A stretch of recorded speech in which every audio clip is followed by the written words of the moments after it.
시작하도록 하겠습니다. 안녕하세요, 여러분. 저는 스타트업 밸리의 사회를 맡은 CJENM의 이준호입니다. 반갑습니다.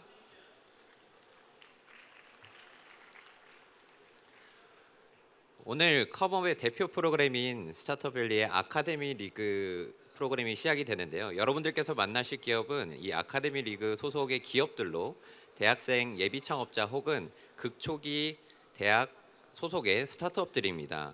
올해 아카데미 리그는 쇼케이스 방식으로 운영이 됩니다. 그래서 한 라운드에 3개에서 5개 기업이 무대에 올라 각자 3분씩 발표를 진행하고 이어서 10분간 심사위원과 질의응답을 진행합니다.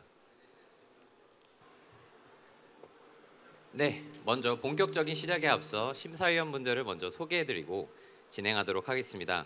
오늘 심사에는 쿼타랩의 최동현 대표님, 와디즈 최동철 부사장님, 어번데일 벤처스 및 KTNG 상상마당 부산의 김경문 센터장님께서 자리하셨습니다. 선배 기업인 전직 투자자, 지원기관 등 다양한 경험을 갖추신 심사위원분들을 모셨는데요. 이 자리를 빌어서 귀한 시간을 내주신 세 분께 감사의 인사를 전하며 첫 번째 라운드를 시작하도록 하겠습니다. 제 1라운드는요. 자, 시작하기 전에 박수로 시작할까요?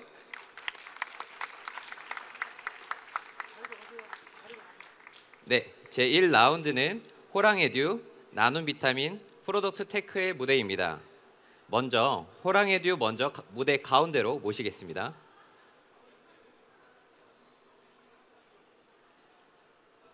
준비되셨나요? 네, 준비됐습니다. 네, 그럼 큰 박수와 함께 시작하도록 하겠습니다. 네, 안녕하십니까. 한글 코딩을 활용한 코딩 기업 플랫폼 호랑을 만들고 있는 유도희라고 합니다. 401만 2706 전국의 초중학교 학생 수인데요. 현재 전국의 모든 초중학생은 의무적으로 코딩을 배우고 있습니다. 그러나 대부분의 학생들은 코딩 학습에 어려움을 겪고 있는데요. 가장 큰 이유는 학교에서 가르치는 파이썬과 같은 프로그래밍 언어가 영어로 이루어져 있기 때문입니다. 코딩 개념을 배우고 다음 단계로 나가기도 전에 영어라는 장벽에 가로막혀 코딩의 흥미를 잃게 되는 것입니다. 아이들이 영어 때문에 코딩 흥미를 잃게 되는 상황, 이를 해결하기 위해 저희는 영어가 아닌 한글 프로그래밍 언어를 활용한 종합 코딩 교육 플랫폼 호랑을 만들게 되었습니다. 한글 코딩을 활용한 다양한 커리큘럼과 LMS 등의 기능을 통해 좋은 코딩 실습 환경을 제공하고 있습니다.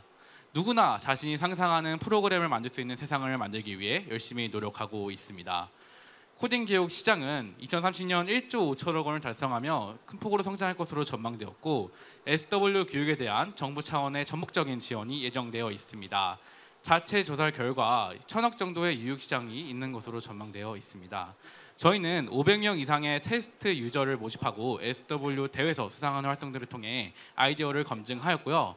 올해 그 가능성 인정받아 중소벤처기업부 지원 사업에 선정되어 4,800만 원의 정부 보조금을 확보하였습니다. 저희는 150명의 학생들과 함께 수업을 진행하였는데요. 평균 말정도는 8점대, 85% 이상의 학생들이 영어 코딩보다 한글 코딩이 더 낫다고 대답해 주었으며 이를 통해 라이선스 매출 100만 원이 발생하였습니다. 강사분들은 타 코딩 교육 대비 훨씬 아이들이 집중을 잘 해준다고 하였으며 학생들은 코딩이 놀이처럼 느껴지는 등의 매우 긍정적인 반응을 해 주었습니다. 자체 캐릭터 하랑이를 활용해 재미있는 코딩 교육을 진행하며 부스 운영과 교사 대상 연수를 통해 잠재 고객을 확보함과 동시에 수익을 창출하고자 합니다. 호랑은 경제사 대비 확장성과 학습 효율성 면에서 강점을 가지고 있습니다. 한글 코딩은 매우 직관적으로 누구나 쉽게 이해할 수 있어 쉬운 코딩 교육이 가능하며 호랑만의 한글 코딩 모듈식 커리큘럼을 이용해 교사분들이 원하신 대로 수업 운영이 가능합니다. 저희는 영어 코딩으로 인해 기존 커리큘럼 개발에 어려움을 겪고 있는 학교와 청소년재단 같은 코딩 교육 진행 기관을 타겟팅하였습니다. 저희는 학생 1인당 1개의 서비스 이용 라이선스를 판매하고자 합니다. 저희는 계속 지속적으로 서비스 고도화를 진행할 예정이며 내년까지 AI 디지털 교과서를 보유한 코딩 교육 전문 기업으로 성장하고자 합니다. 한글 코딩을 통한 코딩의 혁신을 꿈꾸는 호랑팀은 코딩 교육 기관에서 근무한 경험 등을 살려 각자가 가진 전문성을 바탕으로 공교육에서 직접 경험한 코딩 교육의 문제를 해결하기 위해 노력하고 있습니다. 호랑은 앞으로 한글을 통한 코딩 교육의 세상을 열도록 하겠습니다. 감사합니다. 네, 멋진 발표 들었습니다. 네, 자리로 돌아가 주시고요. 네, 다음은 나눔 비타민 무대로 모시겠습니다. 가운데로 와주세요. 준비되셨으면 고개를 한번 끄덕여 주세요. 네, 큰 박수와 함께 시작하겠습니다. 네, 안녕하세요. 건강한 식사를 따뜻하게 결식 아동을 위한 나눔 비타민 나비입니다. 오늘 점심 맛있게 드셨나요? 아직도 식사 해결이 어려운 결식 아동 30만 명이 있습니다. 물론 정부에서 식비를 지원하는 아동급식 카드가 있지만 이 카드를 어디서 써야 되는지 몰라서 또 현장에서 결제하자니 이 급식 카드인 게 눈치 보이고 부끄러워서 이런 낙인감 문제가 있었습니다. 그 결과 이 아동급식 카드는 연간 4,950억 원의 예산임에도 불구하고 매년 10%는 다 쓰이지도 않은 채 환수되고 또 사용된 금액 중에서도 절반이 편의점에서 사용이 되고 있습니다. 제대로 된 밥 한 끼 배불리 먹이고 싶은 마음에 지역사회가 동참했습니다. 급식 카드를 보여주기만 하면 무상으로 식사를 주겠다. 하지만 아이들은 급식 카드를 꺼내는 것 그 자체에 부끄러움이 많아 잘 찾지 않는다고 합니다. 사장님 또한 아이들을 돕고는 싶지만 어쩔 수 없는 현실적인 부담이 있습니다. 결식 우려 아이들의 문제 어떻게 완화할 수 있을까? 아이들의 심리적 장벽을 가게의 동참 진입 장벽을 없애고 싶었습니다. 그래서 소개드립니다. 저희는 기존 오프라인 기반 결식 아동의 불편했던 식사 인프라 문제를 디지털 전환으로 해결하고 있는 나비암입니다.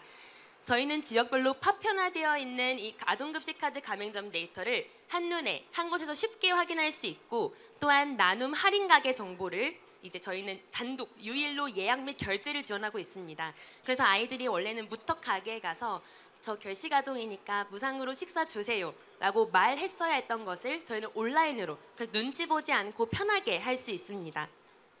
저희는 지금까지 2,300곳 지역 가게와 함께하고 있고 어플 런칭 2달 만에 광고 없이 1,000명의 유저를 확보했습니다. 700명의 결식 아동과 또 저희는 후원자분들이 즉각적으로 투명하게 후원할 수 있는 시스템을 서울특별시 사회복지협의회와 함께하여 지금 기부금 영수증도 하고 있는데요. 이러한 시스템 구축을 기반으로 또 해나가고 있습니다. 다양한 기업, 지자체, 공공기관과 또 이벤트 지원 사업도 해왔고요. 그러면 저희는 어떻게 앞으로 확장해 나갈까요? 사실 이 아동 결식의 의미를 확장해 보자면 10대 초중고등학생 학원으로 인해서 보통 학원 근처에서 식사합니다. 이때 부모님이 자녀에게 식비를 주는 과정이 필요한데 이 엄마 카드, 선결제 각종 불편하고 불안했습니다. 그래서 저희는 이 아이판 식권대장으로 지금 확장을 준비해 나가고 있습니다. 정말 부모님이 자녀의 식비나 식습관을 안전하고 안심하게 관리할 수 있는 아이판 식권대장으로 확장해 나가고 있고 현재 가맹점 중개 수수료와 광고로 수익을 창출하고 있습니다. SK텔레콤, SBA 등 다양한 그런 대통령상 등 또 실적을 거두었고 또 저희 최고의 팀과 함께하고 있습니다. 감사합니다. 네, 자리로 돌아가 주시면 감사하겠습니다. 네, 1라운드 마지막 팀이죠. 프로덕트 테크 무대 앞으로 모시겠습니다.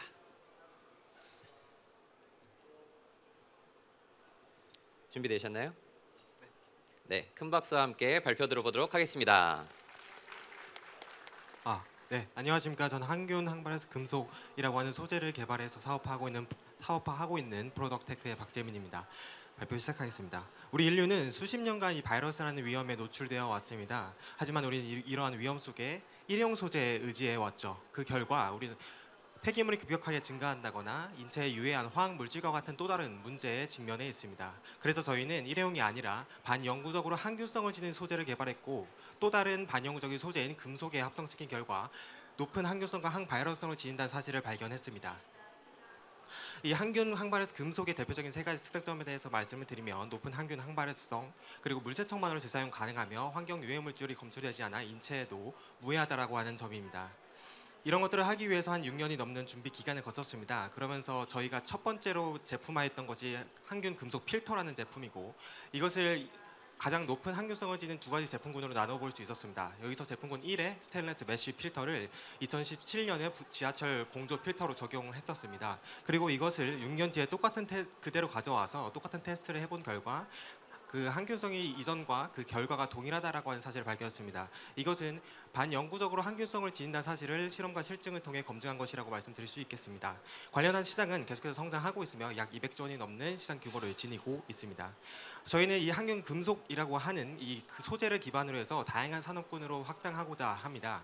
그 첫 번째로는 이제 PB 제품이나 어떤 협업 모델 제품으로서 저희의 제품군을 늘려나갈 계획이며 최종적으로는 이제 항균 금속이라고 하는 금속 판재, 그러니까 금속 원자재를 생산하는 기업으로까지 성장하고자 하는 것을 목표로 합니다. 저희 이렇게 성장함에 있어서는 이제 코드라 패브릭이나 이런 그런 브랜드처럼 이제 저희 항균 금속이라고 하는 제품, 그 금속이 들어간 제품에 저희 상표를 제공하는 것으로서 협업을 진행하고자 하고 이미 약 10개 정도의 프리미엄 셀렉숍과 입점을 협의하기도 했습니다. 이러한 비전과 목표를 가진 저희 팀은 창업을 현재 세 번째 창업에 도전하고 있는 대표인 저와 약 30년이 넘는 제조업계에서의 경험을 가진 CTO 그리고 저와 세 번의 창업을 모두 함께 하고 있는 CPO 이렇게 3명으로 구성되어 있고 많은 파트너들과 함께 하고 있습니다. 저희는 이제 지난 7월에 창업한 매우 극초기 스타트업입니다. 그럼에도 불구하고 빠르게 성장하고 있는 저희 프로덕테크에 대해서 관심 가져주시면 감사하겠습니다. 지금까지 항균 소재를 기반으로 한 토탈 퓨리파잉 기업으로 성장할 프로덕테크의 박재민이었습니다. 감사합니다. 수고하셨습니다. 네, 1라운드에 발표하신 모든 팀 가운데로 모시도록 하겠습니다. 네, 모두 3분이라는 아주 짧은 시간 동안 멋지게 발표를 소화해 주셨는데요. 이어서 심사위원분들과 약 10분 동안 질의응답을 진행하겠습니다. 심사위원들께서는 팀별 발표 순서에 맞춰서 발표를 질의를 해주시면 되겠습니다. 세 팀을 다 하면 되는 건가요? 아니면 돌아가면서 하시면 될 것 같습니다. 네. 네네. 제가 두 번째 하셨던 우리 나눔 비타민 대표님께 좀 질문하고 싶은데요. 좀 디테일한 부분이긴 한데 그 가맹 가게들이 그 학생들이 결식 아동들이 왔을 때 결식 아동인지를 알 수 있는 건가요? 가게 입장에서는? 네, 맞습니다. 그 인증도 원래는 사실은 아이가 직접 가게에 가서 저 결식 아동인데 좀 식사 주세요라고 말했어야 했는데요. 저희는 우선 플랫폼에서 아동급식 카드 비대면 인증을 받고 있고, 그래서 가게 입장에서는 현장에서 인증할 필요 없이 인증된 아이가 옵니다라고 그 예약 요청이 가서 이제 그런 부분에선 저희 시스템이 해결하고 있습니다. 여쭤본 이유가 너무 취지가 좋고 확장성에 대해서도 아이들의 전용의 식권대장 같은 확장성 너무 좋은데 좀 더 하나 더 만약에 제 의견이라면은 디테일로 들어갔을 때 학생들 입장에서 그 민감할 수 있는 내가 그런 결식 아동이다라고 민감할 수 있는 게 어찌 보면 가게에 들어가서 그 가게 사장님은 나를 알 수 있다라는 것도 어찌 보면 작은 민감성이 발휘될 수 있을 것 같거든요. 그래서 만약 그 부분도 좀 일부 해결이 될 수 있다면 학생들이 더 결식 아동들이나 그런 카드를 쓸 때 그 작은 부분도 더 해소되지 않을까라는 생각이 들어서 그 부분이 좀 더 해결되면 더 좋을 것 같다는 생각이 들었습니다. 좋은 의견 감사합니다. 사실 저희가 이 후원금을 연결할 때에는 결식 아동인지를 노출하지 않는데요. 다만 가게 입장에서 나누시거나 혹은 할인을 하거나 혹은 사이드 메뉴를 제공하는, 그래서 가게 입장에서 좀 동참하시는 경우에는 이 결식 아동임을 또 보여드리고 있습니다. 네, 알겠습니다. 감사합니다. 네, 저도 두 번째 팀 여쭤볼 게 있는데요. 너무 따뜻한 서비스인 것 같습니다. 그런데 제가 걱정되는 거는 이제 앱 구조 형태로 돼 있잖아요. 그러면 혹시나 친구들끼리 핸드폰 보고 했을 때 우리 앱 자체가 일단 포지셔닝이 현재는 그런 아동들을 타겟으로 한다고 하면 좀 친구들이 혹시나 볼 때 좀 민망하거나 이런 것들은 뭐 디자인이나 다른 식으로 좀 해결할 수 있을지, 이 앱 자체가 혹시 그 친구들 위한 앱이 돼버리면 좀 이걸 가지고 있는 것만으로 혹시나 스스로 좀 그런 걸 느낄 수 있지 않을까, 이런 걱정이 있습니다. 어떻게 생각하시는지? 네, 그 점이 저희가 사실 가장 집중했던 부분인데요. 어떻게 하면 저희가 해결하고자 했던 그런 낙인감 부분을 우리가 모바일로 해결을 할 수 있을까? 그래서 저희는 사실 각각의 앱이 아니라 정말 하나의 앱을 정말 결식 아동이든 일반 아이들이든 다 사용할 수 있게 했고, 같은 화면을 보는데요. 이제 급식카드를 인증한 아이들의 경우에만 이런 나눔이나 할인이나 이 급식카드 가맹점이 추가로 마이페이지에서 보는 형태이기 때문에 그런 부분에 대해서는 저희도 가장 좀 최선을 다해서 좀 보완해 나가고 있는 부분입니다. 예, 안녕하세요. 그 발표 너무 다 잘 들었습니다. 저는 그 호랑이 대회에게 좀 질문을 드리려고 하는데요. 그 제일 약간 핵심 중에 하나를 그 컨텐츠의 차별성으로 좀 잡고 계신 것 같아요. 근데 이제 만약에 그 코딩 교육이라는 게 아무래도 이제 워낙 영어로 되어 있는 것들이 굉장히 이제 많이 되어 있고 뭐 하물며 스태고플로 같은 데를 이제 다들 찾아갈 정도로 영어 중심으로 좀 많이 그런 자료들이 많이 이제 준비가 되어 있는 것 같은데, 그러면 그 갭을 메꾸기 위해서는 뭐 계속 뭔가 한글 컨텐츠를 계속 발행을 하시는 시기신 건지, 아니면 중간에 뭐 그런 번역들도 막 하시는 시기신 건지, 약간 그 퀄리티의 갭을 어떻게 줄이려고 하시는지 그런 게 좀 궁금하더라고요. 일단 자연스럽게 이제 영어 프로그래밍 언어로 넘어가기 위한 저희가 징검다리 역할로 생각을 해주시면 될 것 같고요. 아이들이 초중학교에서 의무적으로 코딩을 배우는 거는 모든 아이들을 프로그래머로 만들기 위해서가 아니라 논리적으로 사고할 수 있는 컴퓨팅 사고력을 키우기 위해서 생각을 해요. 그런 사고력을 늘리기 위한 도구로 지금 영어 프로그래밍 언어가 이용이 되고 있는 건데, 지금 문제는 수업 환경에서 그 도구가 제대로 작동하고 있지 않는 거잖아요. 그 상황에서 한글 프로그래밍 언어가 그 대안이 될 수 있는 거고, 만약에 실제로 프로그래머 되고 싶은 아이들이 있다면은 저희 서비스가 이런 블록형 그런 교육적인 프로그래밍 언어에서 실제 파이썬과 C 언어 같은 프로그래밍으로 넘어갈 수 있는 저희가 징검다리 역할을 해줄 수도 있는 거죠. 그와 동시에 보편적인 교육도 진행할 수 있는 거고요. 이어서 질문인데요. 그거 너무 뭐 잘 설명이 된 것 같고요.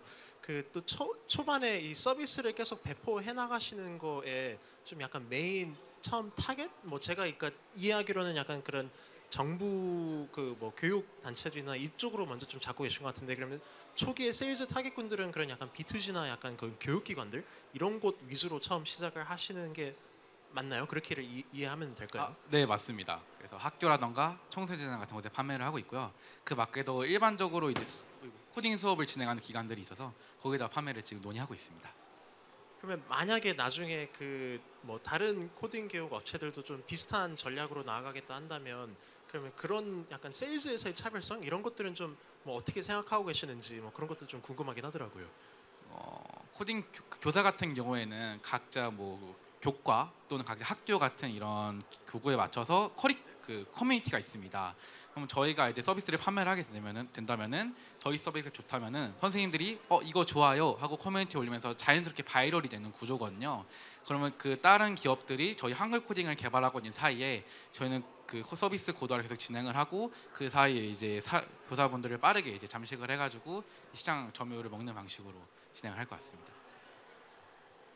네, 그 프로덕트 데크 질문 하나만 좀 드리고 싶은데요. 일단 B2B 비즈니스 자체가 워낙 처음에 이 시장에 자리매김하는 거에 어려움이 있잖아요. 물론 B2C도 마찬가지긴 하지만요. 그런 관점에서 초반에 좀 프리미엄 그런 브랜드들과 같이 좀 협업할 수 있는 것들을 준비하고 계신다고 하셨는데, 초반에 어떻게 좀 이 사업을 런칭하고 초반에 안정적으로, 뭐 안정적이라기보다는 잘 성장할 수 있는 초기 좀 마케팅 전략이라든지 시장에 대한 부분들을 좀 어떻게 생각하고 계시는지 조금만 더 얘기해 주실 수 있을까요? 일단은 말씀하신 대로 그렇게 좀 지금도 저희 말씀하신 것처럼 이렇게 어려움을 많이 겪고 있는데요.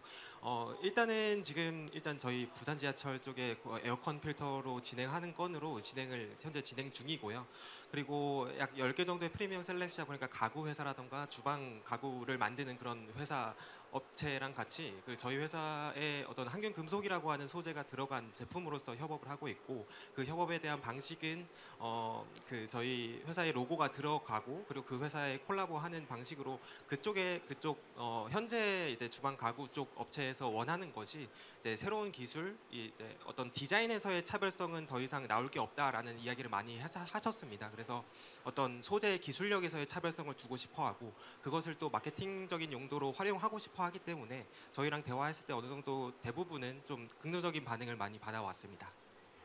알겠습니다. 호랑이도 하나만 더 질문이라기보다는 좀 제가 들었던 생각인데요. 그 한글 코딩이라는 게 쭉 보다 보니 가끔씩은 한글이 영어보다 더 어려울 수도 있는 경우도 있다고 생각이 되거든요. 아까 예시 화면을 잠깐 보여주셨을 때 뭐 헬로우 투 누구 했을 때 이렇게 한글로 또 썼을 때 이게 좀 어색해하는 학생 타겟들도 있을 거고 한데, 결국엔 이게 잘 성장하기 위해서는 확실한 타겟군에서 이슈가 되고 유명해지고 하는 그 레퍼런스가 필요할 것 같아서, 보면은 뭐 초등학교 뭐 1학년 저학년부터 중학생까지 뭐 다양한 타겟군이 있을 텐데, 그 중에서도 한글 코딩을 했을 때 되게 익숙하고 더 재미있어하고 효과가 더 좋을 아주 내로우한 타겟을 정해서 그들로부터 좋은 사례를 만들어 가지고 확장을 시키면 더 좋을 것 같다는 생각이 아까 발표 듣다 좀 들어서 한번 말씀을 드립니다.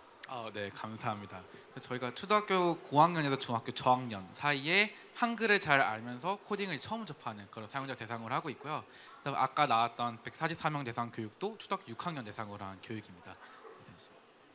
그 호랑에듀 같은 경우 제가 여쭤보고 싶은 게 있는데 기존에 이제 많은 선배 업체들에서 한글 코딩 관련해 가지고 여러 가지 시도가 있던 걸로 알고 있습니다. 그래서 우리는 어떻게 좀 다른 모습이나 아니면 거기서 배운 것들이 있는지 그런 것이 궁금합니다.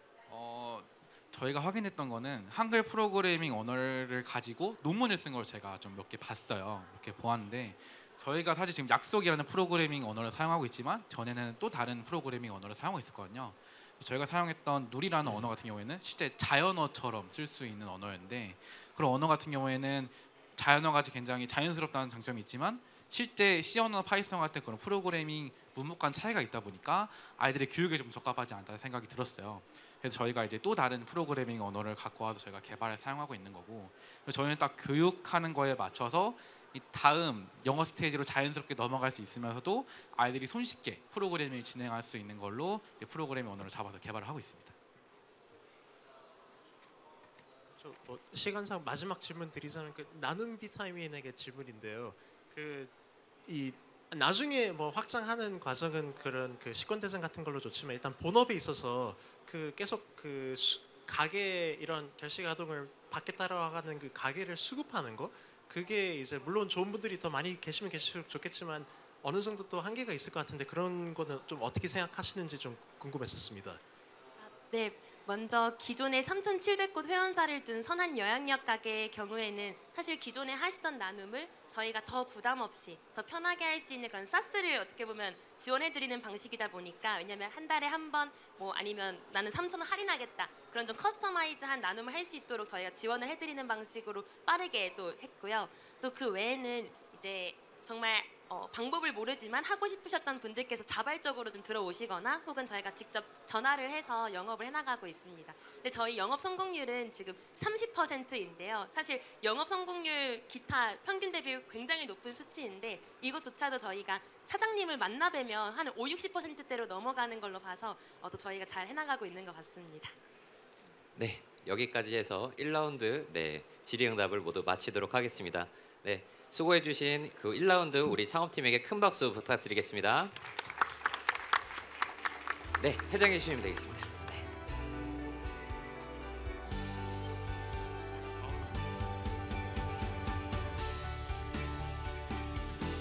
네, 계속해서 2라운드는요. 리시오, 스테리, 파이오니스, 트립빌더, 리소리우스 발표가 진행하겠습니다. 네, 우리 창업팀 무대로 들어올 때 큰 박수 부탁드리겠습니다.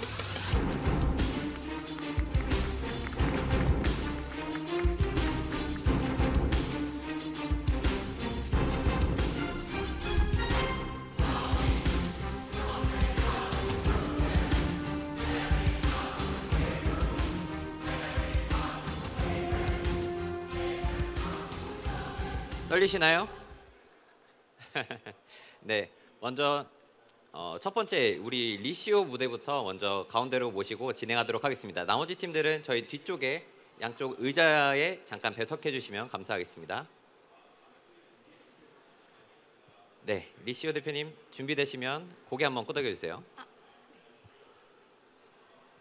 시작하겠습니다. 안녕하세요. 저는 리시오의 CMO 박서현이라고 합니다. 반갑습니다. 여러분 다들 칫솔 쓰고 계시죠? 혹시 칫솔모가 다르면 전체를 버려야 하는 플라스틱 칫솔이 좀 아깝다는 생각 든 적 있으신가요? 실제로 칫솔 쓰레기로 인한 폐기물 문제는 심각한 상황입니다. 이때까지 쌓인 칫솔 폐기물은 자그마치 롯데월드타워 약 30개국에 달하는데요. 이러한 문제에 공감하여 최근에는 친환경 칫솔을 찾는 사용자들이 늘기도 했습니다.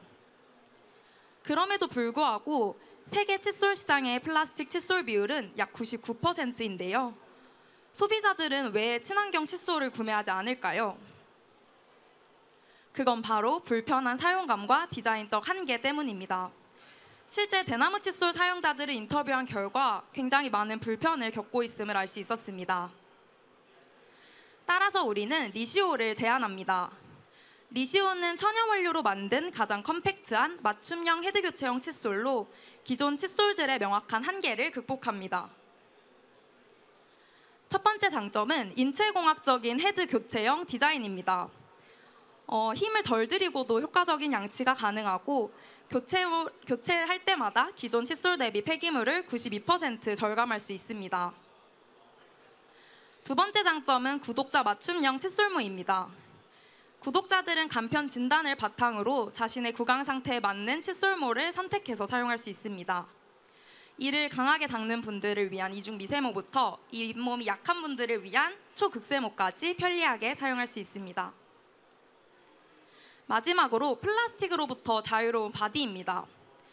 바이오매스 기반의 천연 원료를 사용하여 미세 플라스틱 그리고 환경 호르몬으로부터 안전합니다. 시대프 테스트를 진행한 결과 응답자의 절반 이상이 출시 알림을 신청하는 등 높은 수요를 확인할 수 있었습니다.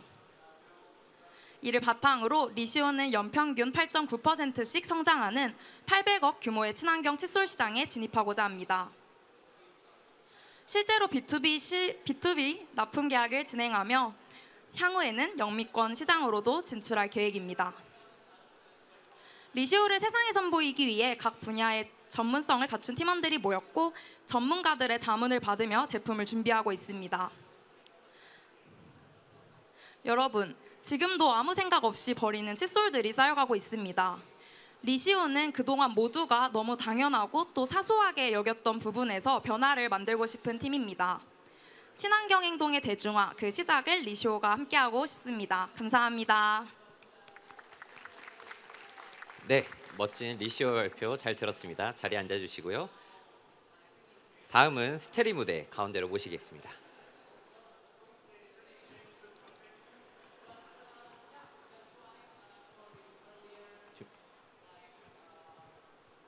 네, 큰 박수와 함께 스테리 무대 시작하겠습니다.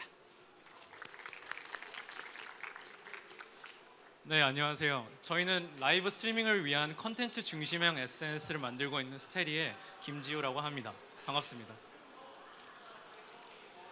스테리는 소셜 네트워크의 지속적인 강화를 통해 즐겁고 대중적인 스트리밍 문화를 만들어가고자 합니다. 여기 앉아 계신 분들 중에 많은 분들이 스타트업을 경험해 보셨을 것 같은데요. 많은 고민들 중에서도 제품을 이용할 고객들을 유입하는 것이 가장 큰 고민이고 가장 중요한 고민이었을 거라 생각됩니다. 스트리머들도 이와 같은 문제를 겪고 있습니다. 중소형을 포함한 대부분의 스트리머는 새로운 시청자의 유입을 늘리는 것에 큰 어려움을 겪고 있다는 것입니다. 실제로 스트리머는 본인의 매력을 드러내고 노출시킬 수 있는 수단이 부족하기 때문에 북미 스트리머의 75% 이상은 트위터와 같은 SNS를 통해서 대중들에게 방송 및 컨텐츠를 홍보하고 있습니다. 하지만 국내 시장의 경우 SNS를 통한 네트워크가 활성화되지 않아서 큰 효과를 느끼지 못하고 있습니다. 따라서 저희는 스테리를 소개하고자 합니다. 스테리에서는 트위치 생방송 중 재밌었던 순간들을 짧은 영상으로 만들어 공유할 수 있습니다.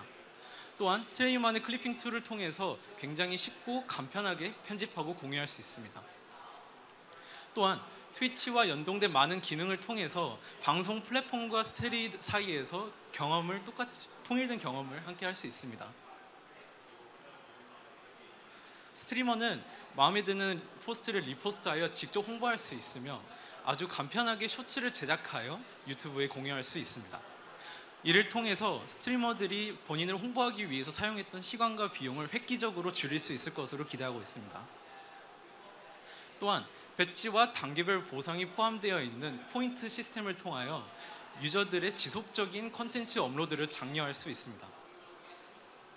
추후에 스테리는 업로드 범위를 확장하고 양방향 메신저를 탑재하는 등 스트리밍 시장에서의 SNS로서의 입지를 다져갈 것입니다. 저희는 먼저 국내 중소형 종합 컨텐츠 스트리머와 그들의 시청자를 대상으로 서비스를 진행할 것입니다. 이후에 국내 스트리머 그리고 글로벌 스트리머까지 시장을 확장할 생각입니다. 스테리는 라이브 스트리밍에 특화되어 있으며 실시간 컨텐츠를 공유하는 데 굉장히 적합한 플랫폼입니다. 그렇기에 기존의 쇼폼 플랫폼과 대형 SNS에 비해 경쟁적인 우위를 갖고 있습니다. 스트리머들은 저희 플랫폼 안에서 본인들을 홍보할 수 있으며 게임 플랫폼들은 저희 컨텐츠에 특화된 저희 플랫폼을 통해서 광고를 할 수 있습니다.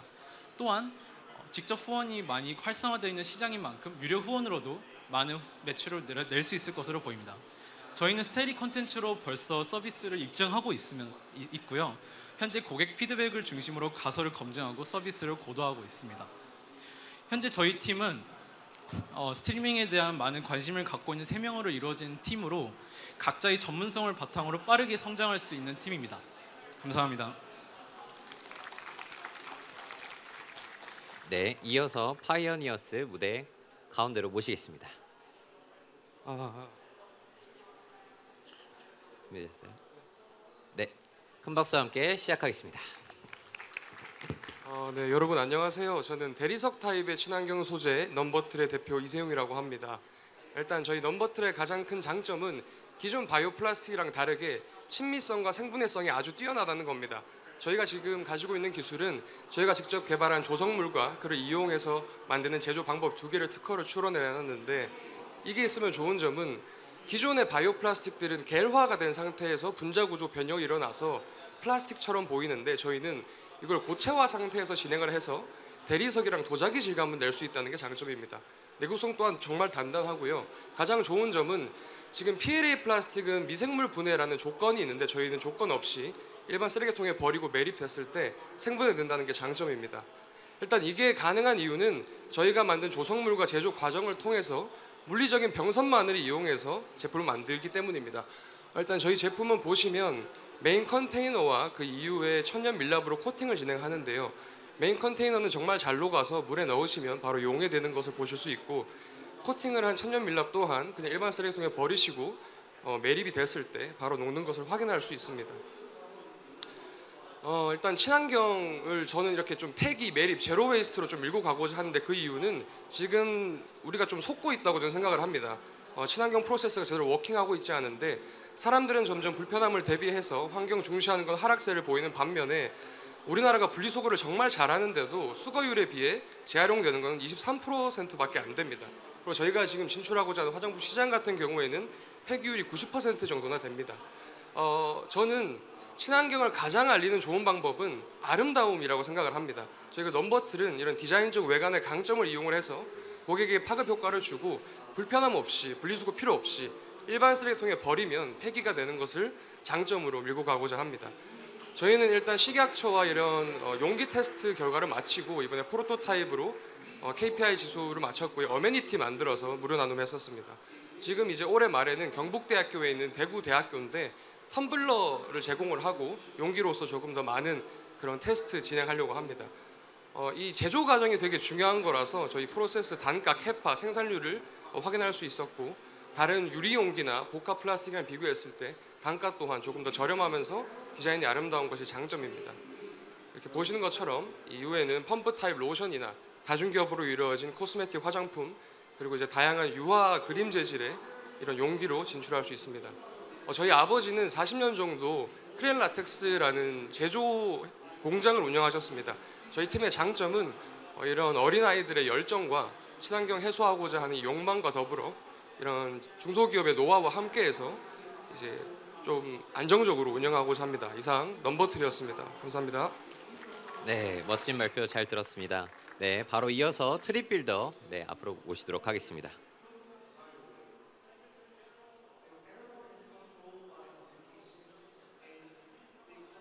준비되셨나요? 네, 큰 박수와 함께 시작하겠습니다. 네, 안녕하십니까. 쉽고 간편하게 내가 원하는 여행을 떠날 수 있는 세상을 만드는 주식회사 트립빌더입니다. 최근 혼자 여행하는 혼행과 즉흥적으로 여행하는 즉행이 새로운 여행 트렌드로 떠오르면서 개인 맞춤 관광 서비스에 대한 수요는 갈수록 높아지고 있습니다. 하지만 관광 활동이란 것이 복합적인 활동으로 구성이 되어 있어 수많은 여행자들의 성향을 파악하여야만 맞춤 서비스 제공이 가능하여 개인 맞춤 솔루션 도입에 어려움을 겪고 있는데요. 그 무엇보다 관광 사업체들은 아직까지 디지털 개방 역량이 부족한 경우가 많습니다. 관광 콘텐츠를 데이터 기반에 관리하는 시스템을 갖추고 있지 않은 곳도 많고, 여행 컨설턴트를 직접 고용해서 여행자의 요구 사항과 특성을, 성향을 빠르게 파악해서 맞춤 서비스 제공하려는 시도를 했었습니다. 하지만 이것이 사람이 제공해준 서비스이다 보니 오랜 시간이 소요된다는 봉착점에 현재 맞춰져 있는데요. 이런 문제점들은 관광산업 구조에서도 나타나고 있습니다. 홍보 마케팅을 통해서 다수의 여행자가 커머스 플랫폼에 유입은 일어나지만 개인화 서비스가 부재하거나 혹은 그 퀄리티가 떨어져서 극소수의 여행자만 구매로 전환되고 있습니다. 이에 저희 트립빌더는 관광 사업체들이 디지털 전환이 부족한 상태임에도 쉽고 간편하게 도입이 가능한 AI 여행 비서 개인 맞춤 사스 솔루션을 만들었습니다. 여행자의 여행 성향을 유입 즉시 분석해낼 수 있는 인공지능 솔루션과 관광 콘텐츠의 정성적인 감성 특성 데이터들도 분석해낼 수 있는 인공지능 솔루션으로 맞춤 관광 빅데이터 인프라를 구축하고 이를 학습한 저희의 AI가 여행 성향별 맞춤 장소 및 상품 추천, 코스 및 일정 추천, 더 나아가서 여행 중에 발생하는 다양한 돌발 상황 및 문제 상황에 대한 일정 대안 제시, 맞춤 대안 제시도 가능한 AI 여행 비서 역할을 수행합니다. 현재 이런 사스 솔루션을 맞춤 상품 추천 솔루션을 공급해서 20%의 구매 전환율 효과를 현재 기대하고 있으며 저희는 빠르게 POC 테스트를 진행하여 스마트 관광도시 조성 사업에 이 사스 솔루션을 공급해서 18.7% 구매 전환 효과를 확인했습니다. 트립빌더의 비즈니스 모델은 크게 세 가지입니다. B2G 형태로 스마트 관광도시 조성 사업과 스마트 시티 챌린지 사업에 사스 솔루션을 공급해서 구축 운영비를 창출하는 모델, 관광 산업을 구성하고 있는 각각의 개별 산업 요소에 커스터마이징한 사스 솔루션을 공급하고 사스 이용료를 창출하는 모델, 더 나아가서 AI 데이터 바우처와 관광기업 혁신 바우처를 통해서 트립빌더의 빅데이터 인프라를 판매하는 모델 등이 있습니다. 현재 저희 트립빌더는 더 나아가서 채팅 문답을 통해서 여행자의 성향과 특별한 요구사항을 빠르게 파악하고 성향에 맞는 맞춤 답변을 제시하는 챗봇 솔루션을 계획하고 있습니다. 트립빌더는 유니스트 학생 스타트업으로 시작했습니다. 개인 맞춤 관광 여행 동아리를 운영하면서 크게 성장해본 경험을 바탕으로 팀원들이 합류하게 되었고 B2B 전략본부장님과 B2G 선임연구원님도 함께하면서 경력과 노하우를 갖춘 팀이 만들어졌습니다. 이상 쉽고 간편하게 내가 원하는 여행을 떠날 수 있는 세상을 만드는 트립빌더였습니다. 네, 수고하셨습니다. 네, 자리로 돌아가 주시고요. 네, 2라운드 마지막 기업입니다. 리소리우스 앞으로 모시겠습니다.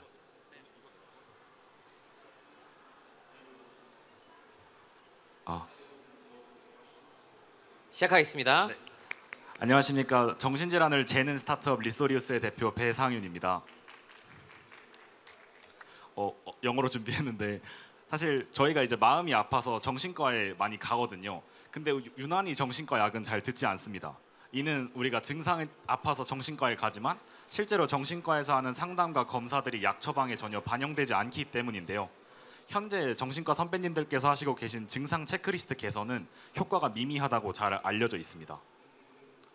이 문제를 조금 더 본질적으로 파고들면 다른 질환들과 다르게 정신질환은 질병의 원인에 기반한 바이오마커가 아직까지도 존재하지 않는다는 게 저희의 비전이자 문제의식인데요. 뇌는 전기 신호로 말하고 말초 장기들이 반응하는 방식으로 구동되기 때문에 이유 있는 바이오마커를 효과적으로 보급하기 위해서는 뇌파와 말초 장기의 정보들을 웨어러블로 효과적으로 취합하고 재현 가능하고 편리하기 위해서 자동화된 데이터 프로세싱과 효과적인 리포트 제공이 필요합니다. 그래서 저희가 현재 만들고 있는 제품은 이마에 붙여서 뇌파와 안면 신호를 측정하고 신경 생리 검사와 연동의 데이터를 자동으로 해석해 정신질환을 계측하는 프로덕트를 만들고 있습니다. 하지만 저희는 스타트업이기 때문에 한 번에 하나씩의 문제를 뾰족하게 풀어야 한다 생각했는데요. 그래서 지금 저희가 집중하고 있는 모델은 조울증 환자를 우울증 환자와 구별하는 일입니다. 다시 말해 조울증 환자가 우울증 약을 먹는 일을 막는다는 건데요. 이게 생각보다 큰 의학적인 문제입니다. 한국 조울증 환자는 약 전체 인구의 4.3%에 달하는데 이들은 동전 던지기와 버금가는 40%의 오진율을 받고 있고 이 과정에서 조울증 환자의 진단이 우울증에서 조울증으로 바뀌는데 평균 9년이라는 시간이 걸려서 우리나라에 약 1조 이상의 손해를 만듭니다. 그래서 저희는 이 문제를 해결함으로써 환자의 예후를 개선하고 의료비를 절감하는 데 기여하고자 합니다. 사실 이 비즈니스 모델 자체가 상당히 환자에게 이득이 되는 것 이상의 효용이 없어서 저희도 고민을 했었는데요.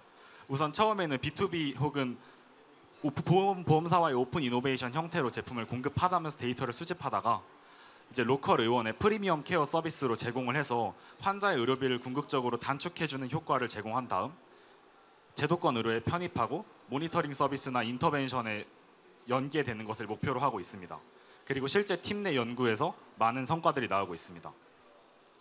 저희 팀은 저를 포함한 서울의대 재학생 6명과 서울대학교 재학생 2명으로 이루어져 있고 올해 8월에 법인을 설립해서 현재 5억의 투자를 받고 R&D를 진행하고 있습니다. 현재까지는 기존에 비싸던 뇌파 하드웨어를 싼 가격으로 절감하는 데 성공하였고 팀 내 자체 연구를 통해서 환자군들의 예후를 정량화해서 분류하는 연구들을 진행하고 있습니다. 네, 저희가 앞으로 나아갈 길들 지켜봐 주시면서 응원해 주시면 감사하겠습니다. 리스토리어스였습니다. 네, 멋진 발표 잘 들었습니다. 네, 2라운드 창업팀 모두 네, 가운데로 모시도록 하겠습니다. 네, 10분간의 질의응답을 진행해야 하기 때문에 5팀이라서 심사위원들께서는 고르게 창업팀에게 질의가 될 수 있도록 잘 조율 부탁드리겠습니다. 네, 이어서 10분 동안 질의응답 시작하겠습니다. 네, 먼저 트랩빌더에게 좀 여쭤보겠습니다.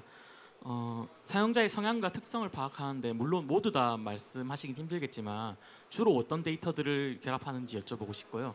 만약에 그렇다고 하면 제가 봤을 때는 단순히 성향을 분석하는 게 아니라 그 사람의 소비 패턴이나 아니면 원하는 걸 알 수 있다고 하면 뭐 쉽게는 상권부터 크게는 몰이나 백화점 그 외에 기타 오프라인의 동선 구축에 활용할 수 있겠다는 생각이 드는데 혹시 이 알고리즘을 가지고 다른 활용 계획을 가지고 계신지 여쭤보고 싶습니다. 네, 일단 저희 트립빌더가 여행자들 성향을 분석할 때 활용하고 있는 데이터는 콘슈머 인사이트에서 제공하는 여행 행태 및 동향 데이터를 일단 기본적으로 참고해서 만들었던 방향이었습니다. 하지만 여기서 더 나아가서 말씀 주신 것처럼 소비 로그 데이터나 혹은 체류 데이터, 이동 특성 데이터, 로그 데이터까지도 모두 결합해서 로그 데이터와 저희 성향 분석을 통해서 만들어낸 데이터 모두 AI 학습용 데이터로 활용할 수 있게끔 만들어 나가고 있고요. 그걸 위해서 카드사와 그다음에 이동통신사까지도 협력체를 현재 구축해 나가고 있습니다. 다양한 산업 분야도 적용이 가능하고 커스터마이징이 가능한 AI 모델이라서 AI 데이터 바우처 공급 기업으로 저희가 준비를 해 나가고 있고 여기서 만나 뵙는 다양한 그 수요 기업들의 콘텐츠 특성에 맞게끔 붙여 나가면서 저희가 다양한 산업까지도 확장할 수 있을 거로 보고 있습니다. 네, 리시오 질문 하나 드리겠습니다. 네. 되게 잘 들었는데요. 결국에는 이게 커스터마이즈를 해야 되고 하다 보니까 비용적인 부분에 대한 제조 비용이라든지 이런 게 어려움이 있으실 것 같은데 그 부분에 대해서 뭐 수익성이라든지 이런 관점에서는 어떤 상황이신지가 좀 궁금합니다. 네. 일단 지금 친환경 칫솔들이 이제 시장에 형성되어 있는 가격이 막 5,000원에서 6,000원, 많게는 7,000원까지 굉장히 높게 올라갑니다. 근데 저희가 지금 공장에서 시사출을 진행하고 있는데 그걸로 이제 이후에 제품이 나오고 세트를 구성해서 바디 하나랑 칫솔모를 넣어서 세트로 구성할 생각이거든요. 그래서 하나로 파는 게 아니라 세트로 할 때 가격을 좀 줄여서 팔게 되면 기존 시장에 있는 친환경 칫솔보다 훨씬 더 저렴한 가격으로 팔 수 있어서 수익성도 충분히 있다고 생각을 합니다. 그 CMO라고 하셨었잖아요. 네, 맞습니다. 그 아까 처음에 하셨던 말이 이제 이런 칫솔을 버려지는 것이 아깝다라는 생각이 드는 사람이라는데 제 생각에는 아깝다라는 생각이 드는 사람보다 아깝다라는 생각이 안 드는 사람이 훨씬 많을 것 같거든요. 네, 맞습니다. 그래서 오히려 기왕이면은 이 제조 제품이 너무 좋은 취지이기 때문에 그런 생각이 안 드는 사람들이 들게끔 만드는 뭔가의 마케팅 전략이 있으면 되게 좋을 것 같다라는 생각이 들었습니다. 네. 너무 좋은 말씀 감사합니다. 그게 사실 제가 이 팀에 합류한 이유기도 한데요. 원래 공동대표 친구들이 먼저 제품을 생산하고 있었고 저는 그냥 마케터로서 너네 되게 좋은 거 만든다. 근데 나는 한 번도 이런 생각을 해본 적이 없었는데 이걸 보니까 그러기 좀 아깝다. 근데 왜 그동안 안 썼지? 이런 문제가 있었구나 하는 그 흐름이 제가 이 제품에 설득당하게 된 계기였습니다. 그래서 제가 내가 마케터로 합류해서 정말 멋진 브랜드를 만들고 이걸 더 많은 사람들한테 설득할 수 있으면 좋지 않을까 이런 마음으로 지금 마케팅 전략을 세우고 있습니다. 감사합니다. 저는 그 스테리에게 질문을 드리겠습니다. 이 홍보가 잘 안 된다라는 문제를 해결하시고자 그냥 제가 이해한 바로는 SNS 플랫폼을 하나 새로 만드시는 것 같은 느낌인 것 같더라고요. 근데 뭐 물론 또 잘 하실 수도 있겠지만 또 그냥 업계 전반으로 봤을 때 아무리 페이스북이어도 뭐 스레즈 런칭해도 잘 안 되듯이 SNS 하나 만드는 것도 굉장히 어려운 일이 될 수 있을 것 같은데 홍보라는 거를 돕고자 뭐 기존의 SNS 플랫폼들을 더 뭐 활용이 되거나 아니면 뭔가 다른 방식으로 뭐 이렇게 좀 뭐 스트리머 분들의 그런 홍보에 도움이 되는 방식에 비해 SNS를 새롭게 만들고자 하시는 뭐 계기나 이유가 어떻게 되셨는지가 좀 궁금했었습니다. 네. 저희도 이제 그 해결을 하기 위해서 커뮤니티의 방식도 한번 차용을 해봤고 SNS도 한번 구조를 만들어 봤는데요. 실제로 스트리머들이 홍보를 하기 위해서는 피드라는 형식이 가장 적합하다고 저희가 판단을 했습니다. 그리고 직접 인터뷰를 하면서도 그걸 증명을 했고요. 굉장히 많은 스트리머분들이 나열되어 있는 트위치 화면을 보면은 알고리즘에 노출되기도 굉장히 어렵고, 그리고 시청자들의 입장에서는 굉장히 한정된 방송 제목 그리고 썸네일만으로 방송을 진입을 해야 되는데 그렇기 때문에 방송 유입이 어렵다고 저희가 분석을 했습니다. 그렇기 때문에 클립이라는 방송 하이라이트를 볼 수 있는 콘텐츠 하나와 이거 관련된 콘텐츠 그리고 스트리머 정보가 포함되어 있는 이 피드의 형태로 관련된 콘텐츠를 즐기는 시청자들에게 제공한다면 훨씬 더 쉽게 방송에 유입될 수 있다라는 거를 저희가 측정을 했기 때문에 그렇게 이제 SNS 형태로 이렇게 다져갔던 것 같습니다.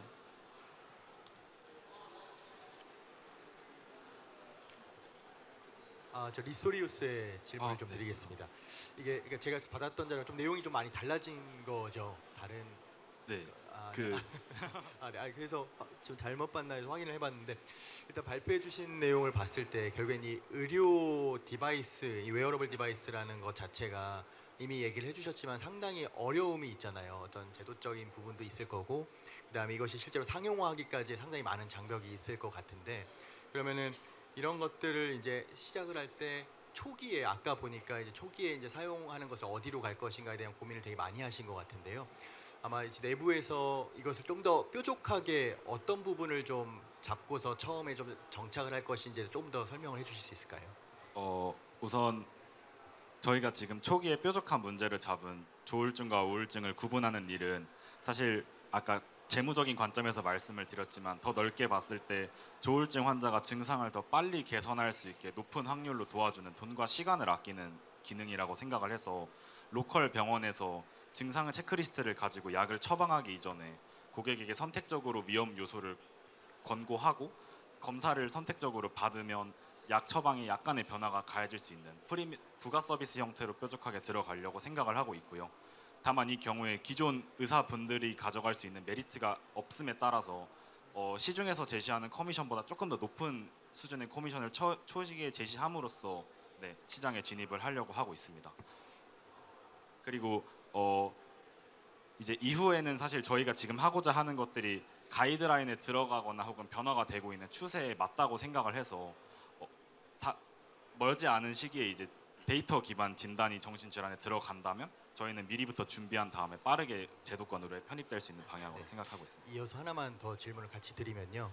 결국에 이 사업이라는 게 Y가 중요하잖아요. 저도 처음 창업을 했을 때 왜 이 사업을 해야 되는가에 대해서 굉장히 많은 고민을 했었던 기억이 나는데 아마 이제 이 의료라는 부분 안에서 요즘 우리 뭐 수면 장애라든지 뭐 다양한 웨어러블 디바이스를 만드는 스타트업들이 많이 나오고 있는데 그 중에서 이런 조울증과 우울증을 좀 다루시려고 하는 어찌 보면 가장 정성적인 영역이고 되게 어려울 수 있는 건데 그걸 수치화시키고 세팅하기 어려울 텐데 굳이 이거를 정하신 이유를 좀 듣고 싶습니다. 우선 저희 팀이 추구하고 있는 비전 자체는 비효율적으로 이루어지고 있는 의료 행태들을 개선해서 의료비를 줄이는 데 조금 목표를 두고 있거든요. 그래서 창업을 준비하는 시점에서 대한민국의 의료비가 어디에서 많이 낭비되고 있고 그중에서 저희가 데이터로 해결 가능한 영역들을 한번 전수조사했었던 적이 있습니다. 그랬을 때 가장 첫 번째로 떠올랐던 질환이 이제 기분 장애여서 그렇게 정한 것 같습니다. 네, 파이어니어스 여쭤보고 싶습니다.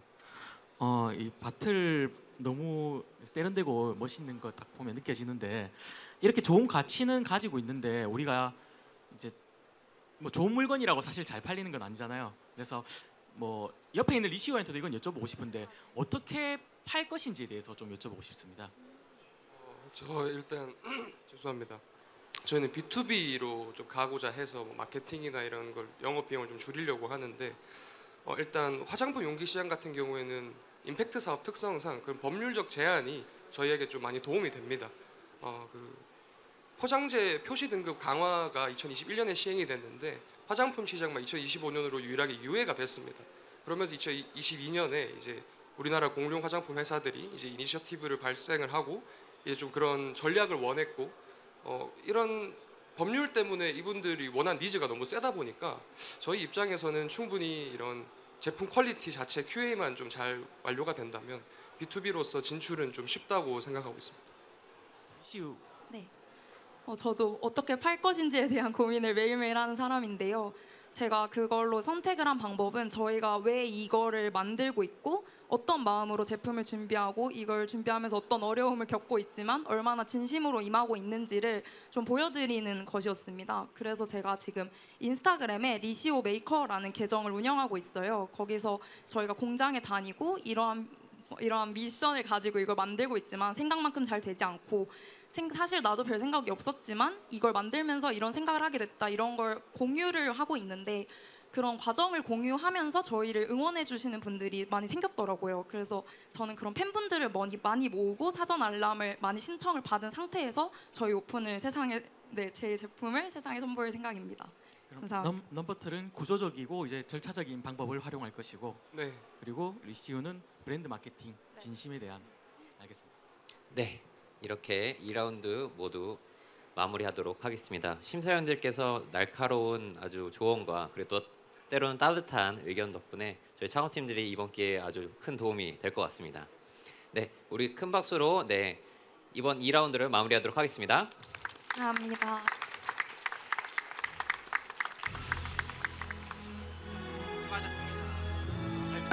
네, 바로 이어서 3라운드가 진행이 됩니다. 네, 아직 빈자리가 많이 있어서 서 계신 분들께서는 앞쪽에 자리 같이 앉아주시면 좋을 것 같습니다. 네, 이어서 3라운드는요. 위시스, 스모어톡, 펜스의 무대가 진행됩니다.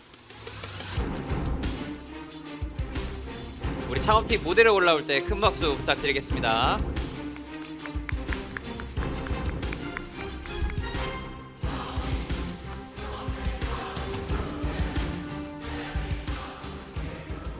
네, 음악이 아주 웅장하죠. 네, 일단 위시스 먼저 가운데로 모시고요. 나머지 두 분은 뒤쪽에 의자에 착석해 주시면 감사하겠습니다. 네, 준비되셨으면 저를 보시면서 고개를 한번 끄덕여 주시면 바로 박수와 함께 시작하도록 하겠습니다. 네, 큰 박수와 함께 우리 위시스 무대 들어보도록 하겠습니다. 네, 안녕하세요. 저희는 대한민국의 선물 문화를 바꾸고 싶은 위시즈입니다. 네, 저는 생일 선물로 커피랑 치킨 기프티콘을 이렇게 수십 개씩 받았던 생일들이 되게 많은데요. 여러분의 생일 때도 크게 다르지 않았을 거라고 생각이 듭니다. 카카오톡 선물함에 커피나 치킨 기프티콘들이 아직 미사용인 채로 많이 남아있을 거라고 생각이 드는데요. 그럼 이런 선물들이 과연 저희가 실제로 필요하고 원했던 선물들일까요? 저희는 그렇지 않았을 거라고 생각이 드는데요. 그래서 저희 위시즈는요, 크라우드 펀딩 더하기 선물하기를 통해서 많이 사용되고 있는 커피, 치킨, 기프티콘 대신에 단 하나의 선물을 주고받더라도 좀 더 의미 있는 선물을 주고받을 수 있는 플랫폼 위시즈를 만들어가고 있습니다.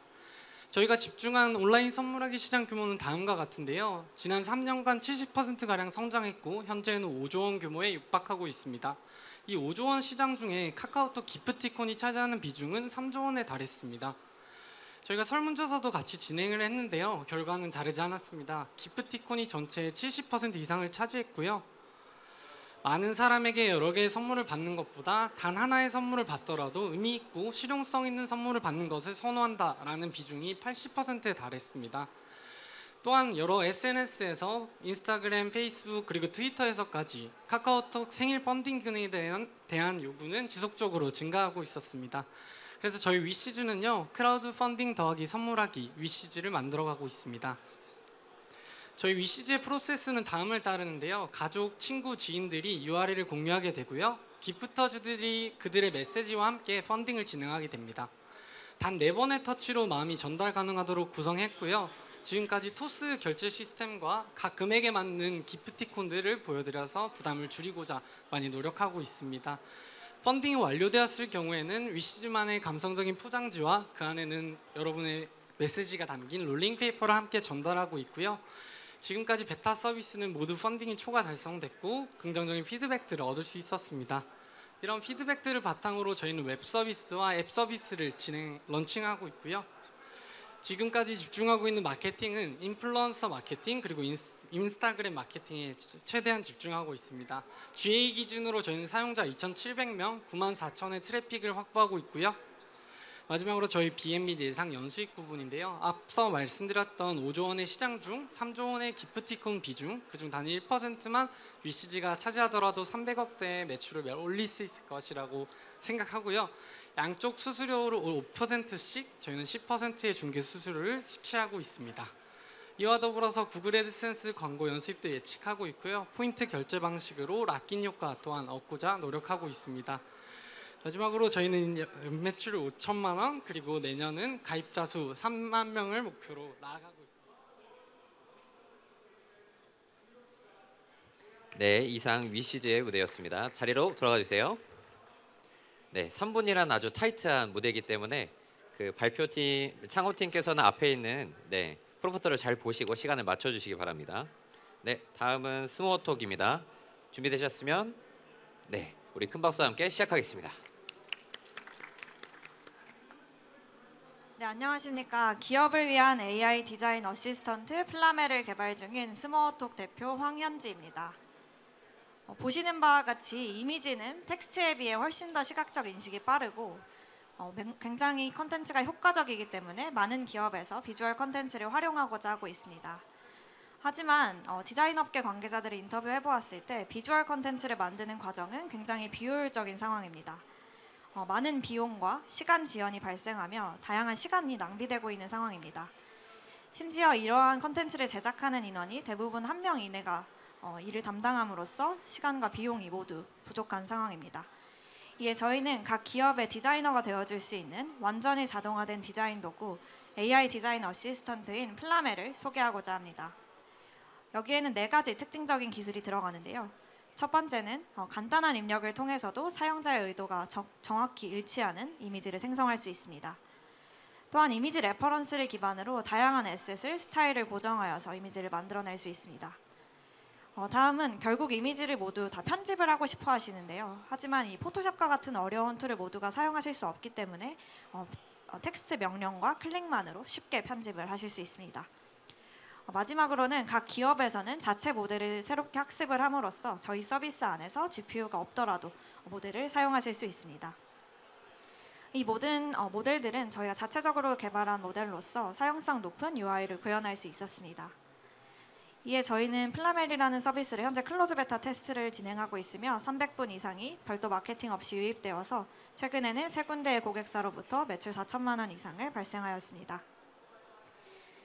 개인을 대상으로는 프리미엄 형태의 구독료를 책정하고 있고 기업을 대상으로는 최초 모델 구축비와 계정당 구독료를 책정함으로써 지금의 이 거대한 규모의 시장에서 더욱더 가파르게 성장하여 5년 뒤에는 600억 원의 매출을 예상하고 있습니다.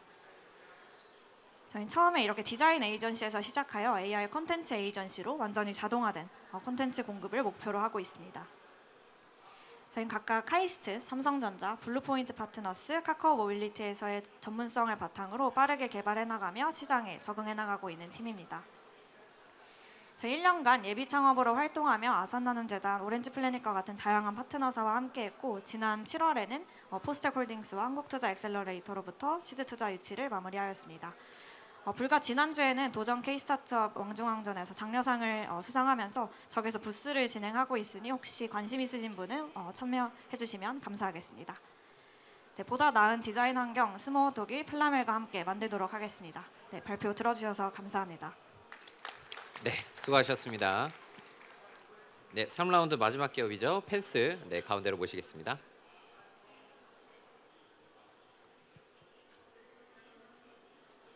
리걸테크 나홀로 소송의 울타리가 되다. 펜스 대표 홍진솔입니다. 반갑습니다. 상계하다와 퉁치다. 어떤 단어가 더 익숙하게 다가오시나요? 아마 법률 전문가분이 아니시라면 퉁치다라는 단어가 더 와닿으실 텐데요. 하지만 기존 판례 서칭 시스템은 이러한 일반 용어를 이해하지 못합니다. 이게 문제가 된 이유는 현재 국내에 나홀로 소송 숫자가 심각할 정도로 많기 때문인데요. 민사소송에만 360만 명, 형사소송에 61만 명, 총합 420만 명의 나홀로 소송자들이 매년 나오고 있습니다. 하지만 전문 용어를 몰라서 판례를 쓰지 않기에는 그 중요도가 너무 큽니다. 판례는 재판에서 사실상의 강제력을 부여하게 되는데 직관적으로 설명드리자면 자신의 상황과 꼭 맞는 법률 하나가 더 생긴다고 보시면 되겠습니다. 그래서 저희는 생각했습니다. 변호사의 도움이 없더라도 전문 지식이 없더라도 일반인 분들이 그냥 친구에게 변호사에게 자신의 상황을 설명하는 것만으로 자신과 꼭 맞는 판례가 뚝 떨어진다면 나홀로 소송 환경이 전혀 달라질 것을 생각했습니다. 그리고 저희는 이 상상을 현재 실현시키고 있습니다. 텍스트 간의 맥락 유사도를 측정을 하여서 비전문가에게 유사 판례를 제공하는 서비스 로챗입니다. 저희는 코빅버드라고 하는 가장 최신의 자연어 처리 기술을 개발하여 탑재를 하였고 고려대학교 자연어 처리 박사 출신의 개발자님의 리드하에 총 5분의 개발자분들이 협업을 하여서 개발을 진행하고 계십니다. 근데 기존에는 이렇게 전문 용어 키워드의 빈도수로 판례가 떴다면 이제는 문장의 맥락 유사도로 검색이 됩니다. 이것이 뜻하는 바는 이제는 변호사뿐만이 아니라 이 강력한 무기인 유사 판례가 여러분들도 전 국민들 모두가 찾을 수 있다는 것입니다. 네, 저희 솔루션은 이렇게 수치적 유사도를 순서대로 리스팅을 해드립니다. 이것 또한 국내에서 유일하고요. 그리고 판례 열람 화면마저도 일반인의 포커싱을 하였습니다. 마지막으로 저희는 생성형 모델로 혁신을 꿈꾸고 있습니다. 제가 스탠퍼드 로스쿨의 코드엑스에 소속을 하면서 10월에 로챗에 대해 발표를 하였고 해당 회의에 참석하셨던 오픈AI 담당자분과 현재 GPT 4.0 모델을 이용하는 방안을 협의 중에 있습니다. 이것이 가능하게 된다면 세계에서는 2번째, 국내에서는 최초로 오픈AI와 협력하는 리걸테크 기업이 됩니다. 네, 저희는 2명의 경영진과 법률 국가대표 출신 2분의 법률팀 그리고 개발자 5분까지 하여서 총 9분의 팀원들이 법률 시장에 새로운 바람을 만들어내기 위해 열심히 일하고 있습니다. 이상으로 로챗 발표 마치겠습니다. 감사합니다. 네, 3라운드 발표해 주신 우리 창업팀 모두 가운데로 와주시기 바랍니다. 네, 지금부터 10분간 심사위원 질의응답 시작하겠습니다. 네, 발표 너무 잘 들었습니다. 위시즈 팀 네. 2가지 여쭤보도록 하겠습니다. 시장 이제 예상 연수익 여기 보니까 탐샘선 부분에서 쏘음 목표가 이제 300억 돼 있던데 이게 거래액이잖아요. 맞습니다. 그럼 300억을 우리가 목표한 대로 다 해도 뭐 한 5% 남긴다고 치면 1년에 15억 정도가 남을 것 같은데 회사를 운영하기 너무 작은 규모나 목표가 아닐지 첫 번째. 두 번째는 이거는 그냥 제 개인적인 생각인데 뭐 선물을 받아야 되는 사람이 난 이게 갖고 싶다고 해서 이제 올리는 그 과정 자체가 조금 민망할 수도 있겠다는 생각이 들더라고요. 이걸 좀 자연스럽게 해결할 수 있는 방법이 있을지 여쭤봅니다. 맞습니다. 첫 번째로 말씀드릴 부분은 저희가 1차 목표로 1%만 유치했을 때 300억의 목표였고요. 저희는 수수료를 양쪽에서 수취하기 때문에 10%의 수수료를 수취하고 있고요. 30억 원은 작다면 작을 수 있고 크다면 클 수 있는 금액인데요. 내년 말까지 저희 목표가 30억을 매출로 발생시키는 것이 저희 목표였고요. 그 위에는 좀 더 연쇄작용을 발생시킬 수 있는 저희 플랫폼 특성상 더 빠르게 성장할 수 있을 것이라고 기대하고 있고요. 두 번째로 말씀 주셨던 그 올릴 때 부담감, 그건 저희도 가장 큰 허들이라고 생각하는 부분인데요. 저희가 MZ세대 그 카카오톡에 있는 위시리스트 사용량 기준을 한번 확인을 해봤는데요. 작년 대비 올해 MZ세대들이 위시리스트에서 내가 뭘 원하는지를 보여주는 기준이 40%가량 사용량이 증가하고 있습니다. 저희 주요 타겟은 MZ세대 분들인데요. 그들이 자신의 니즈를 자신이 어떤 선물을 원하는지를 좀 더 보여줄 수 있는 시대로 변화하고 있음에 저희는 이 사업 아이템을 계속 진행을 하고 있다고 생각합니다. 네. 네, 말씀 잘 들었습니다. 사실 저희가 오늘 이거 하기 전에 사전에 이 자료들을 먼저 좀 받아봤었거든요. 근데 그때보다 되게 많이 좋은 방향으로 바뀐 것 같아서 되게 단기간이지만 이 정도의 변화라고 한다면 앞으로가 되게 더 기대가 되네요.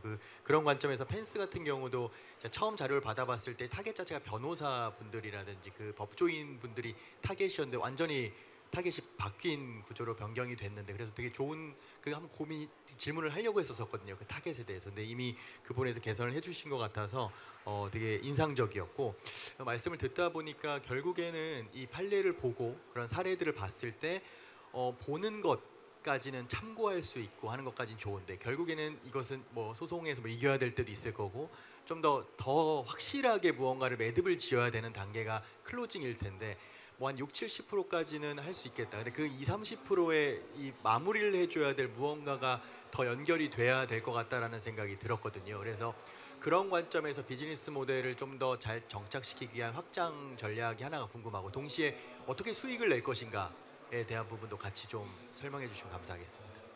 네, 우선은 발전하신 부분 잘 짚어주셔서 너무 감사드리고 질문에 답변을 먼저 드리자면은 첫 번째로는 저희가 우선은 판례가 방금 말씀드렸다시피 재판에서 되게 중요한 역할을 하지만 말씀하신 것처럼 이것만으로는 승소가 불가능합니다. 때문에 저희는 이것 로챗 서비스 외에도 나홀로 소송 가이드 사이트를 6개월간 운영을 해오고 있습니다. 그래서 소송의 A부터 Z까지를 저희 사이트에서 끝낸다라는 마인드로 소장 작성까지 가능하게 웹사이트를 만들었는데요. 6개월간 운영하면서 5,000명 이상의 이용자를 기록을 했고 그리고 긍정 반응 또한 92개를 확보를 하면서 저희 소송 가이드 사이트에서도 긍정적인 반응을 얻고 있기 때문에 이 가이드를 따라오시면서 로챗을 사용해서 판례를 찾으시고 그리고 적절한 때에 판례를 잘 넣으신다면 사용을 하신다면은 재판에서도 훨씬 유리하게 적용할 수 있을 것이라 생각을 합니다. 그리고 두 번째 답변을 드리자면은 우선 수익 모델은 저희가 로챗에서는 월 정액 모델로 생각을 하고 있습니다. 그래서 2,900원이라는 가격을 책정을 했는데요. 이것은 저희가 서베이를 통해서 243분의 나홀로 소송 경험자분들의 통계를 취합해서 낸 결정이고요. 그리고 월정액으로 굳이 한 이유는 사실 일반인분들이 여러 번 소송을 하시진 않는데 일반인분들이다 보니까 간단한 소송도 길어집니다. 때문에 그 길어지는 과정 속에서 최소 한 달, 두 달 이상은 가고 그 한 달, 두 달이라도 2,900원씩 이용을 하시면 계속해서 판례를 찾으실 수 있습니다. 감사합니다. 예, 너무 잘 들었습니다. 저는 플라멜에게 질문을 드릴게요. 워낙 재밌는 거를 만드시고 요즘 시류에도 굉장히 좋은 알맞는 비즈니스인 것 같아서 저도 직접 써보고 싶을 정도로 되게 궁금하긴 한데요. 이거는 그냥 정말 좀 질문이긴 합니다. 일단 B2B 쪽으로 이제 좀 진행을 하시는 것 같아가지고 그러면 이거는 미래를 좀 어떻게 바라보시는지 예를 들어가지고 각 기업당 그런 제너레이티브 이미지 생성형 서비스를 무조건 하나만 구독할 것이다 인 건지 아니면 여러 개를 구독할 수도 있다 인 건지 만약에 하나만의 구독을 하는 식이라면 저희는 그러면 다른 서비스들에 비해 어떤 차별성을 갖추려고 생각을 하고 계시는지 그런 것들이 좀 궁금했었습니다. 네, 질문 주셔서 감사합니다.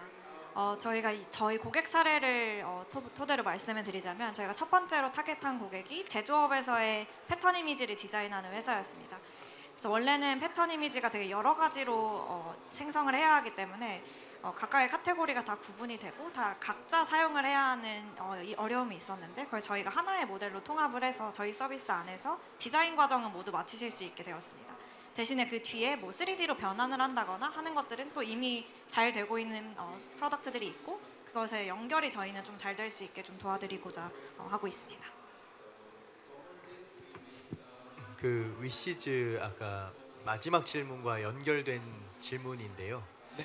그러니까 결국에는 제일 그 부분에 고민이 있다고 하셨잖아요. 사람들이 내가 받고 싶은 걸 올리는 거에 대한 허들이 있을 것 같다라는 건데 저도 크라우드 펀딩이라는 그 키워드가 저희 회사랑 똑같은 게 있기 때문에 저희도 사실 이런 걸 한다라기보다는 이거 사람들이 이런 걸 할 수 있을까에 대한 고민이 있거든요. 근데 아까 이제 MZ 세대가 그런 사용성이 있다라고 얘기해 주셨는데 제가 들으면서 드는 생각은 실제로 이 사업을 잘 성장시키고 제대로 하기 위해서는 그냥 그 타겟의 성향이 이렇기 때문에 가능할 것이라 생각합니다라는 것보다는 그 부분을 근본적으로 해결할 수 있는 아이디어가 더 있으면 좋을 것 같긴 합니다. 그러니까 그 사람들이 이렇게 올리는 걸 쑥스러워한다라는 부분을 그럼 쑥스럽지 않게 만들어주면 되는 거거든요. 그것이 그냥 MZ세대는 됩니다라고 한다기보다는 쑥스럽지 않게 할 수 있는 아이디어는 충분히 내실 수 있을 것 같아서 그 부분을 반드시 좀 해결을 한다면은 타겟에 맡기면 내가 컨트롤할 수 없는 영역이잖아요. 그렇게 되면 타겟이 생각보다는 부끄러워하네 이러면 안 되잖아요. 그러니까 본격적으로 사업을 진행하시게 된다면 반드시 그 부분을 시스템적이나 비즈니스 모델로 해결을 꼭 하시고 가는 것이 앞으로 성장할 때 더 도움이 되지 않을까 생각이 들어서 그냥 질문이라기보다는 조언을 좀 드리고 싶습니다. 네, 알겠습니다. 실제로 저희가 그런 서비스를 생각을 안 했던 것도 아니고요. 지금 진행 중인 서비스가 인스타그램에 저희 포맷을 올려서 거기에 이제 펀딩 제목이랑 펀딩 상품만 포맷화가 되어 있는 것을 바로 올릴 수 있도록 제공해 드리는 것도 지금 준비 중에 있거든요. 그게 고객들의 부담을 완전 낮출 수는 없겠지만 이런 정형화된 포맷에 나는 내 정보만 넣고 공유를 한다. 이런 식의 시스템도 개발을 같이 진행 중인데요. 말씀해 주신 대로 저희도 그쪽에서 많은 고민하고 있습니다. 열심히 해보겠습니다. 저도 노챗도 굉장히 또 뭐 너무 발표 잘 주셔가지고 재밌게 들었고요. 요것 또한 그냥 근원적인 그냥 같이 그냥 고민하는 차원에서의 질문이 되는 것 같은데 일단 as is로 어쨌든 비즈니스는 지금 개인들을 대상으로 하시는 거니까 앞으로도 나홀로 소송이 계속 더 많아질 걸로 생각을 하시는지 아니면 뭐 점점 더 뭐 변호사 수급에 따라서 나홀로 소송이 오히려 줄어들 거라고 생각하시는지 물론 비즈니스는 항상 변할 수 있는 거니까 적어도 as is의 비즈니스로서 미래를 좀 어떻게 바라보고 계시는지가 좀 궁금하더라고요. 네, 우선은 제가 이제 영미법 시장이랑 국내 대륙법 시장을 비교한 연구 논문을 작성한 적이 있는데 거기서 발견한 되게 특이한 특성이 한국이 나홀로 소송자가 굉장히 많습니다. 변호사 수 같은 경우에는 국내가 3만 명, 미국이 120만 명 정도 됩니다.